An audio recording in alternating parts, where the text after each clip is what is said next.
Zoe, are you there? There's something important I need to tell you. I know your dad said I couldn't tell you this, but I think it's unfair to keep this a secret from you. Yes, I'm here. What is it that's so important, Edith? Well, it's about your dad. Seriously, I don't know where to start. But I feel like I have to tell you that your dad's health is in a very critical condition. He's in the terminal phase of a heart failure, and his condition is deteriorating at an alarming rate. I asked him to go to the hospital, but he wanted to stay home. I think he also knows that his time is running out. What? Why all of a sudden? A mere few weeks ago, when I last saw him, he seemed to be in good spirits and full of energy. How come his condition worsened so quickly? I just can't believe this. He was deliberately pretending to be okay so you won't have any suspicions on his condition. In reality, he was suffering from a lot of chest pain and fatigue. What a brave man, to think he would go to such lengths to protect you from all the possible emotional damage. I know that it's difficult to process all of this, but it's still an inevitable truth. I knew that he was dealing with heart failure for a long time now, but I didn't anticipate that this day would come so quickly. Honestly, you should have told me about my dad's condition way sooner, Eden. I really don't understand why my dad told you to keep his illness a secret from me. Zoe, you know Henry loves you more than anything in the world. He didn't want to hurt your feelings. He knew that if you learned of his illness, you would be devastated.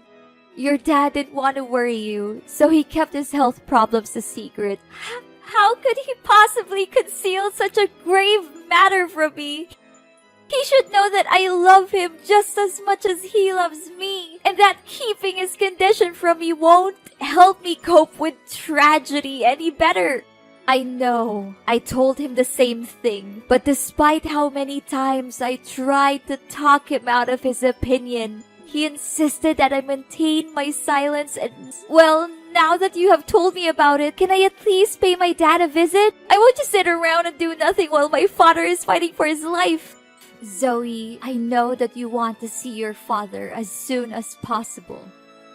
However, if you were to appear at our home at this time, it would make me a traitor to his wishes, and I would never want that. You know, I gave him my words, and I can't just simply break my promise with him.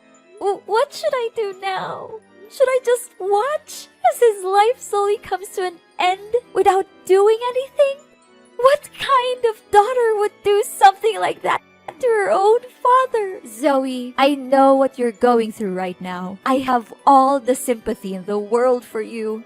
But don't be too worried. I'll keep you constantly informed about your dad's situation. What if I just come to his mansion without his consent? I could make it like a casual visit that he won't have anything to say about it. Please, Eden, I want to be with my father during this most challenging time in his life. I'm sure he would be more than happy to see his daughter. No, Zoe, I told you, you can't do that, or else your dad would be boiling mad at me. You already know how short-tempered your dad is, and how scary he would become when he loses his composure. Especially when it's something that it has to do with you. I know that you're feeling confused and scared, but bear in mind that I'm always here for you during this difficult time. But Eden, how can I make it seem like nothing and ignore my dad, knowing that he's suffering from so much misery? Honey, I told you, I'll make sure that you don't miss any important updates on your dad's medical condition. All you need to do right now is to clear your head, pray, and hope for the best for your father. He's a tough man. Although the chances are slim, he hasn't given up on his life yet. Fine, I understand that it's impossible for me to visit my father. However, I don't want to trouble you too much about my father's condition. So can you please at least provide me with contact details of his private doctor, Mr. Davis? I just want to know more information on my father's medical prescriptions and his current condition. Oh, I forgot to tell you, Mr. Davis no longer works as your dad's private doctor anymore. He told us that he was experiencing some family difficulties and resigned shortly thereafter. Now, Dr. Brown is in charge of supervising your dad's health. Oh, okay. Would you be so kind as to give me Dr. Brown's phone number so I can have a word with him? Please send me as soon as possible because this is really important for me. Honey, you don't need to worry yourself too much with your father's treatment by contacting his private doctor. Me and Dr. Brown have everything under control. We always keep a close eye on Henry's situation and immediately interfere if anything goes wrong. I can't help but think that you're doubting my ability to take care of your father, and I feel a little offended by that. No, Eden, you're misunderstanding me. That's not what I meant at all. I believe that you have seen with your own eyes how well I have always taken care of Henry throughout the years. I could ask the maids to do all the housework, but I don't want to. I think it's important for me to be a hands-on wife and take care of my husband myself. Zoe, I don't want to say this out loud, but I knew that you disliked me from the very first day I set foot in Henry's house. Is that correct? Well, I don't blame you. It's a bad reputation that stepmothers always have to bear on their shoulders. Eden, I'm sorry. It is true that I didn't have a good feeling about you marrying my dad from the start because I thought it was a hasty decision. But as I came to know you better, I came to realize that you truly love and care for my father. In fact, you were the one who strongly opposed my father's decision of forcing me to move out of his house due to certain misunderstandings between us, and I'm really grateful for that. I want to know more about my dad's condition, but that doesn't mean I don't trust you to take care of him. Those are two different things.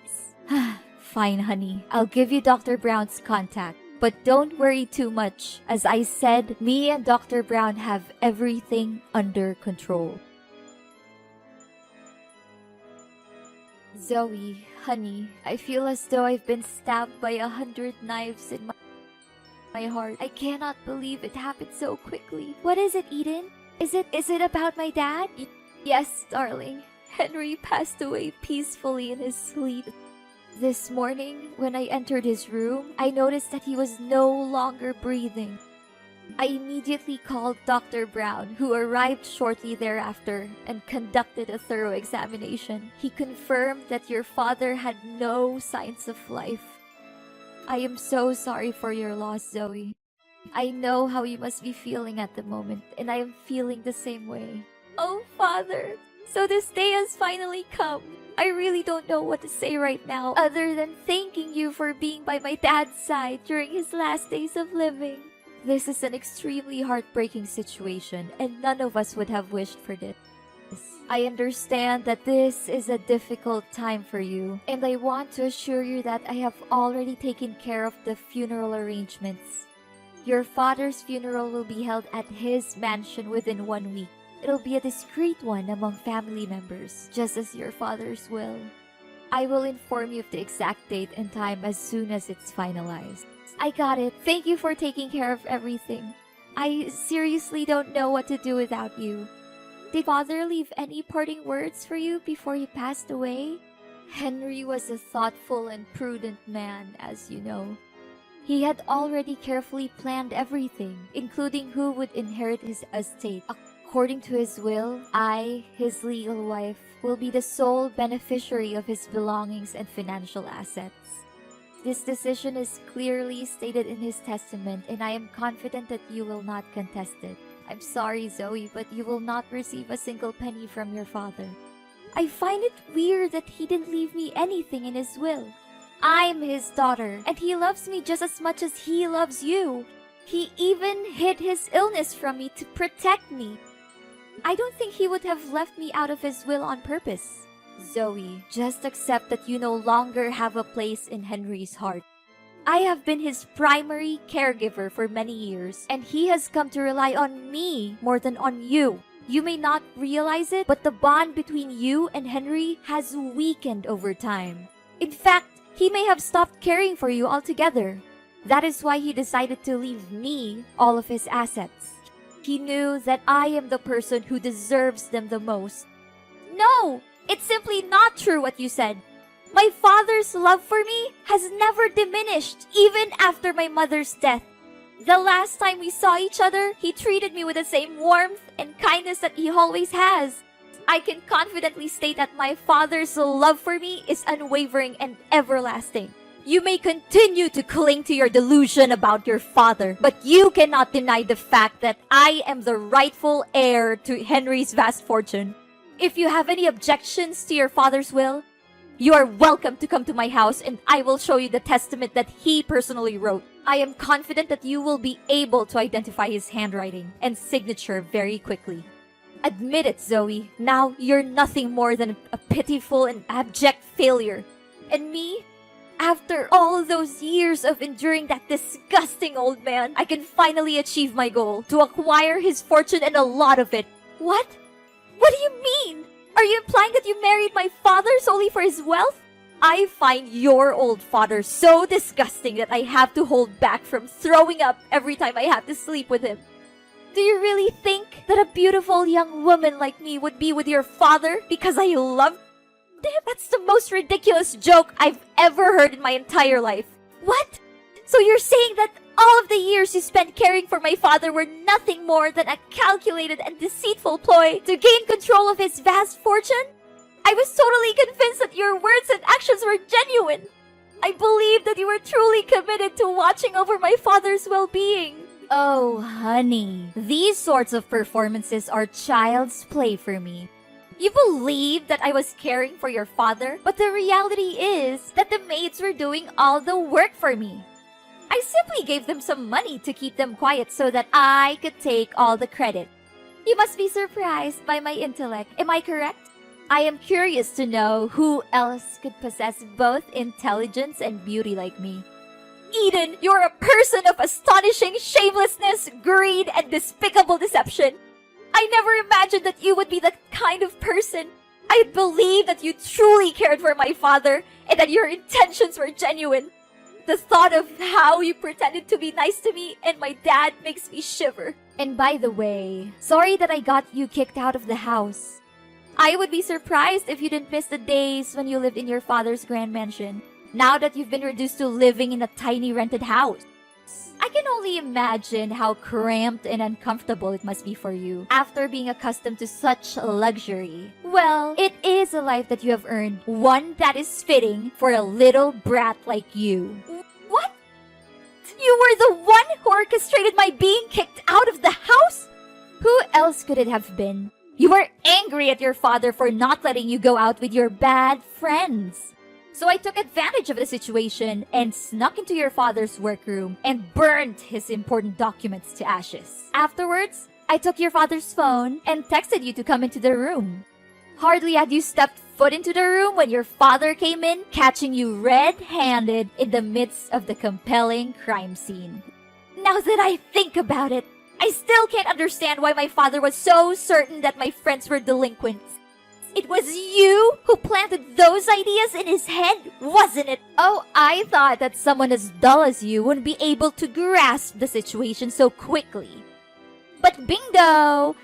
You got that right. Prior to that, you were also involved in a number of other incidents, such as stealing your father's money, throwing away your father's wedding ring, or destroying his wedding photos with me. Of course, all of these troubles were orchestrated by me, and they, along with the incident in which your father's documents were burned, are more than enough reasons for you to be excluded from the house. You were the one behind all of this? I cannot believe that I was so foolish not to see it.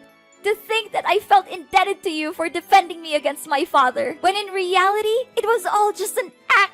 Your character is so loathsome that I am ashamed to have ever associated with you. A wicked witch like you will not get away with your sins. You may blame me all you want, but it will not change the reality that your father gave me all of his inheritance, leaving you completely penniless. Do not be too sour, Zoe. Perhaps if you alter your conduct, I would consider giving you a chance to work as a maid in my home.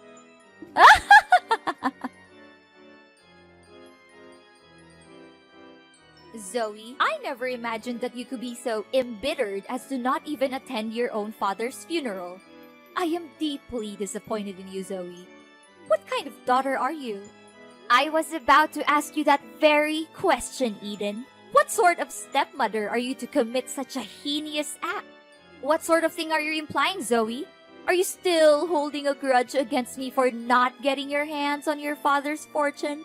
If I'm not mistaken, you're simply sitting at home plotting some evil scheme to regain your father's inheritance. Are you not? Well, sorry to say, but that won't be easy, Zoe. You know very clearly that I am the rightful owner of your father's legacy. You even saw with your own eyes your father's testament, and you can't even deny that it is your father's own handwriting. Eden, I would not be so arrogant if I were you. In fact, I suggest that you prepare to face your worst nightmare for the vile crime that you committed against my father. What crime are you referring to? Are you perhaps fantasizing again? Don't attempt to deceive me with your pretense of innocence. I know everything. You coerced my father into signing a will that leaves all of his assets to you. Your boyfriend held a gun to his head while he was signing the document. Subsequently, you confined my father and Dr. Davis in the basement to prevent anyone from ever learning of your wrongdoing. What boyfriend? Seriously, I don't have a clue what you're talking about. Your father is dead. Stop deceiving yourself into believing that he's still alive. It's ridiculous, you know that. If you had attended the funeral, you would have seen your father's body in the coffin, but you declined to do so. Please, Eden, stop pretending. I know everything about your evil plan to hurt my father and steal his money. In fact, Dr. Brown is actually your boyfriend, Scott. He has assumed the identity of Dr. Brown in order to stay close to you. If I'm not mistaken, you had intended to marry him had things gone according to your initial plans. What? Don't just level such an accusation against me without any proof to support it. Do you seriously believe that I will allow you to continue defaming me in this manner? I'm calling the police. How dare you deny your crime and ask for evidence? My father and Dr. Davis are the living proof of your wrongdoing. I found them tied up in the basement of my father's mansion, and I was able to free them. The police will soon find out about you and Scott's crime of kidnapping. You should prepare for that. It's useless to deny it because Scott has already confessed. How could he have been so foolish? I refuse to believe it. Don't try to trick me. I won't fall for it. There's no way that Scott would admit everything. I suspected something was wrong from the start, so I asked Dr. Brown for my father's medical records. I found out that he prescribed a drug that my dad was allergic to, which only me and Dr. Davis knew about. I investigated and found out that Dr. Brown is a fraud with no medical knowledge. He eventually pleaded guilty to his crimes and said that you were his accomplice. What? How could Scott be so stupid to commit that simple mistake? I knew that I could never put my trust in that useless man. Don't just blame your boyfriend for your plan failing. You also messed up. I think you thought I would go to my dad's funeral, so you left the house unguarded. That gave me the perfect chance to sneak in and rescue my dad and Dr. Davis from the basement. No! It's unbelievable that someone as dull as you could have figured out my plan so easily. I cannot believe any of this. Eden, you are a liar and a cheat. You pretended to be a good wife and caregiver to my father, but you were actually having an affair with Scott. Dr. Davis found out about your affair with Scott and told my father. You and Scott were scared, so you attacked them and locked both Dr. Davis and my father in the basement. No, please stop talking. I've heard enough. In a subsequent act of desperation, you and Scott devised a meticulously crafted scheme to conceal your crime. You claimed that my father was seriously ill and even faked his funeral in an attempt to throw off suspicion. The figure that lies in the coffin is not my dad's corpse, but a wax effigy that has been crafted with painstaking precision. Furthermore, I also found out that you hadn't even informed the state about my father's death, so there's no way that my father's death was real. Oh no, I can't believe I figured it all out. Please do not turn me into the authorities. I didn't want to do what I did, but your father left me no choice. He threatened to disinherit me and leave everything to you. I was afraid of having to give up the lifestyle that was funded by wealth and privilege, which I had been enjoying all the time. What could I do in that situation? Henry forced my hand. It was not my fault. I would do anything to make it up to you and your father. I would go away and never bother you again. I would give up everything I've just to be forgiven. Please, I'm begging you, don't call the police. I'm not a bad person. I was just trying to survive. Please give me another chance. After the dreadful crimes you committed, now you would still dare to claim that you are not a bad person? Your actions against my father were utterly unforgivable, and you deserve the most severe punishments. The police are already on their way to arrest you, and don't even think for a moment that you will be able to escape justice. After a lengthy investigation, the police finally apprehended Eden and her lover, Scott, for their heinous crimes of illegal captivity and fraud. The two were subsequently tried and convicted, and each sentenced to 7 years in prison. This sentence is a just and fitting punishment for their cruel and unscrupulous actions. Upon being liberated from their imprisonment, my father and Dr. Davis showered me with praise for my keenness in solving the case. My father also expressed his regret for not heeding my counsel in the first instance and forcing me to move out of his house. He then extended an invitation for me and my spouse to relocate to the mansion and reside with him. Ultimately, it was not my father who was at fault for the events that transpired. Rather, it was my wicked stepmother who was having an extramarital affair and subsequently devised a plan to seize my father's fortune. In the end, justice was served. Although what happened to my father and me was disheartening, it also served to strengthen our bond as father and daughter. It is always essential to never give up on the people we care about and to be willing to open our hearts when they offer us a sincere apology for the mistakes they made in the past.